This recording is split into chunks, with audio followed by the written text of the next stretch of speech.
Hello Tower! Welcome to LinkedIn video. Pag-usapan natin ngayon ang tungkol sa cardiac cycle and heart sound. Our focus points are to describe the sequence of events that happened when the heart beats and explain how the heart sound produced. Cardiac cycle. Ang cardiac cycle ay tumutukoy sa pagkakasunod-sunod ng mga pangyayari sa tuwing ang puso ay tumitibok. May tatlong bahagi ng cardiac cycle. Ang diastole ng lahat ng chambers ng puso, ang systole ng atria, at ang systole ng ventricles. Ang isang cardiac cycle ay makukumpleto kapag ang puso ay napuno ng dugo at ang dugo na ito ay nabomba papalabas ng puso. Ang mga sumusunod ay mga buod ng mga kaganapan during cardiac cycle. Una ay ang diastole phase ng lahat ng chambers ng puso. Sa diastole phase, ang lahat ng chambers ay relax. Ang kanang atrium ay tumatanggap ng dugo galing sa vena cava. Ang kaliwang atrium ay tumatanggap ng dugo galing sa pulmonary veins. Sa punto na ito, ang atrioventricular valves ay bukas para ang dugo ay malayang dumaloy patungo sa ventricles. Ang bahagi na ito ay tumatagal lamang ng mahigit kumulang 0.4 seconds. Sa punto na ito, ang semilunar valves ay sarado para maiwasan ang pagdaloy pabalik ng dugo sa ventricles. Pangalawa, ang systole phase ng atria. Ang sinoatrial node na matatagpuan sa loob ng walls ng right atrium ay magko-contract. Ang contraction ay naghuhudyat sa atria para mag-contract sa loob lamang ng 0.1 seconds. Ang maikling contraction na ito ay pupuno sa ventricles ng dugo. Sa punto na ito, ang atrioventricular valves ay bukas, samantalang ang semilunar valves ay sarado para maiwasan ang pagdaloy pabalik ng dugo sa ventricles. Pangatlo, ang systole ng ventricles. Sa systole phase ng ventricles, ang atrioventricular valves ay sasarado at ang semilunar valves ay bubukas. Ang kaliwang ventricles ay tatanggap ng impulses galing sa Purkinje fibers at ito ay iikli at magkukontra. Ang pag-contract ng right ventricles ay magpupuwersa sa dugo patungo sa baga via pulmonary artery. Ang contraction ng kaliwang ventricles naman ay magtutulak sa oxygenated blood patungo sa iba't ibang bahagi ng aorta. Sa punto na ito, ang semilunar valves ay bukas, samantalang ang atrioventricular valves ay sarado para maiwasan ang backflow ng dugo sa atria. Ang aorta ay magsasanga para mamahagi ng oxygenated na dugo sa buong parte ng katawan. Okay, dumako na tayo sa heart sounds and how they are produced. Maari mong marinig ang heart sound gamit ang stethoscope. Pero pag sobrang takot ka na or dumaan yung crush mo, hindi mo na kailangan ng stethoscope. Ikaw mismo, parang rinig na rinig mo. Kung may stethoscope ka ngayon, maaari mong sabayan ang pamamaraan na sasabihin ko. Kailangan mo ng mga kasama sa gawain na ito. Kung ready ka na, simulan natin. Una, i-sterilize ang earpiece ng stethoscope gamit ang alcohol swab. Ilagay ang earpiece sa iyong tenga. Pangalawa, ilagay ang bell ng stethoscope sa chest o dibdib ng iyong partner. Bigyang pansin at pakinggan ang heart sounds. Pangatlo, tukuyin ang unang tunog. Ang unang tunog ay nalilikha dahil sa contraction ng ventricles. Ang tunog na ito ay systole.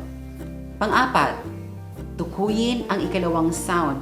Ang pangalawang tunog ay nalilikha dahil sa relaxation ng ventricles. Ito ay tunog ng isang diastole. Ulitin ang activity. Pero sa oras na ito, magmasid sa interval o agwat ng tunog sa unang tunog, systole, at ikalawang tunog, diastole. Pang-anim, ulitin ang activity. Pero sa oras na ito, pansinin ang agwat ng oras sa pagitan ng ikalawang tunog, diastole, at ang sunod na unang tunog which is systole.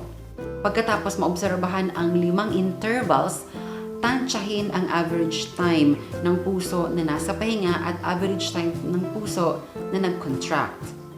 Ikawalo, maaari mong ulitin ang mga hakbang na ito para maranasan din ng partner mo na pakinggan ang tibok ng iyong puso. Okay.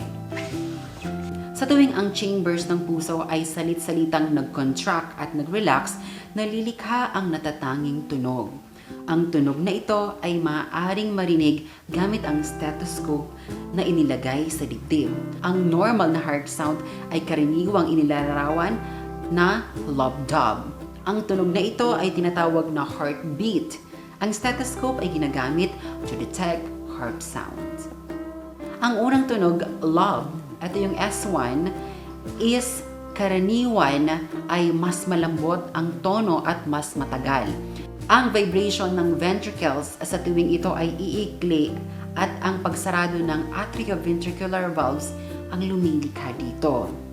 Samantalang ang ikalawang tunog naman, which is dub, S2, ay mas mataas ang tono at mas maikli ang tagal. Ang vibration ng pagsarado ng semilunar valves ang lumilikha nito. Ang dub na tunog ay mas maikli at mas malakas dahil sa ang post o tulis ng semilunar valves ay mas matigas kaysa sa mitral or tricuspid valves. Sa pakikinig lamang ng heart sounds, ang doktor ay nabibigyan ng saganang impormasyon patungkol sa estado at kondisyon ng puso. Kapag ang valves ay di tuluyan o kompleto ang pagkasarado, turbulence o pagkakagulo sa pagdaloy ng dugo ay maaaring marinig. Ang kondisyon na ito ay tinatawag na heart murmur, mechanism that controls the heartbeat. Ang heartbeat at heart sounds ay nalilikha dahil sa contraction ng mga muscles sa puso. Ang rhythmical chemical impulses ang nagpapanimula ng contraction na ito. Ang specialized na bahagi ng puso na tinatawag na pacemaker ang nagpapanatili at nagtatakda ng tulin ng pag-contract ng puso.